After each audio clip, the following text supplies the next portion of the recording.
the complexities behind the relationships of INFJ people. Our world is an amalgamation of people with different personalities and natures. These differences give rise to both love and hate relationship between us humans. These variations in personalities might cause problems, but it's also what makes our world beautiful as we gradually start to find mutual points of understanding between ourselves. Hello everyone, welcome to Psych IQ. In this video, we're going to talk about the INFJ personality type and discuss everything there is to know about it. We will also discuss what type of love and dating relationship people with such personalities look for, and the associated complexities. There is a lot to discuss, so, without any further ado, let's get started. There are multiple personality types in the world, and all these personalities have different aspects through which they are characterized. INFJ personality type is among the common ones, and it was characterized by Carl Jung in Myers-Briggs Personality Test, MBPT. According to the MBTP, people who have an INFJ personality type tend to be introverted, intuitive, feeling, and judging in nature. If you're lost after hearing all these words, well, then hold your horses, as I am just about to explain what the INFJ personality means in simpler terms. People who possess an INFJ personality type are no different than people with any other personality type. So, INFJ might sound like a complex word that could mean anything, but it's fairly simple.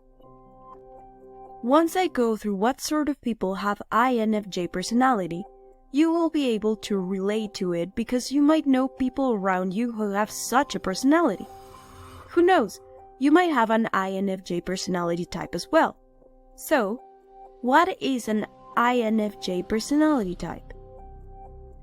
An INFJ person gives a different point of view from the people around them. They tend to look at the world differently.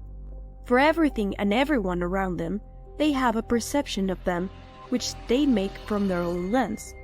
As they feel a deeper connection with everything in the world, so are their relationships with those around them. As with every other introvert, INFJ types cannot mingle with everyone. They have to feel the warmth and the connection before they can open up to the people around them. Though this personality trait of INFJs is the same for everyone, however, when it comes to finding a romantic partner, these personality traits really become dominant, and they keep idealistic expectations from their partners. I mean, there is no harm in having expectations. Many will say it's wrong, but the thing is, as humans, we are programmed in a way that when we do something for others, even in goodness of faith, still, we hope that the other person will reciprocate when the time comes. When the expectations are not fulfilled, we feel sad and end up getting hurt, but that's just a part of our being. We cannot nullify that.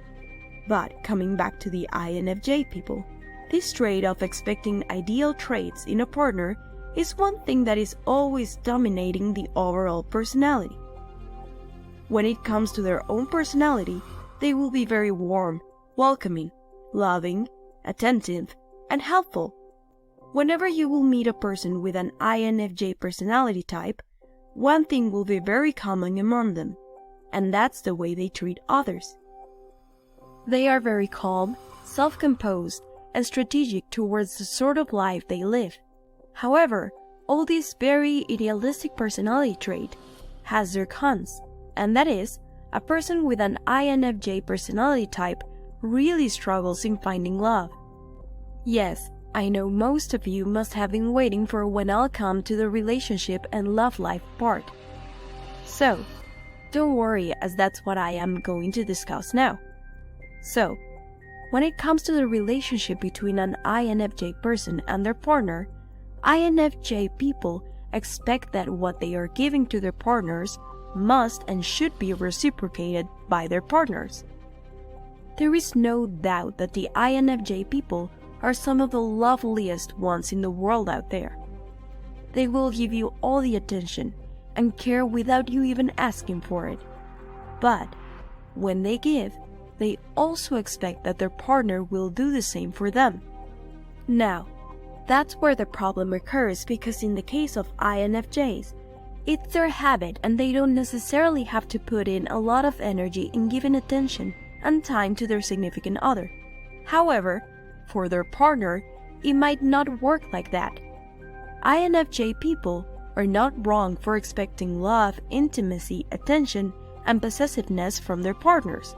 It is not easy for everyone to come to their level and provide them with what they need. That's where the problem and complexities occur in their romantic relationships. You see, people have different ways of showing love. Some might not be giving you attention 24 hours a day, but that doesn't mean they are not loyal or honest with you. But it becomes difficult for INFJ people to understand the situation. It's basically the wrong interpretation of things that ends up causing a lot of problems.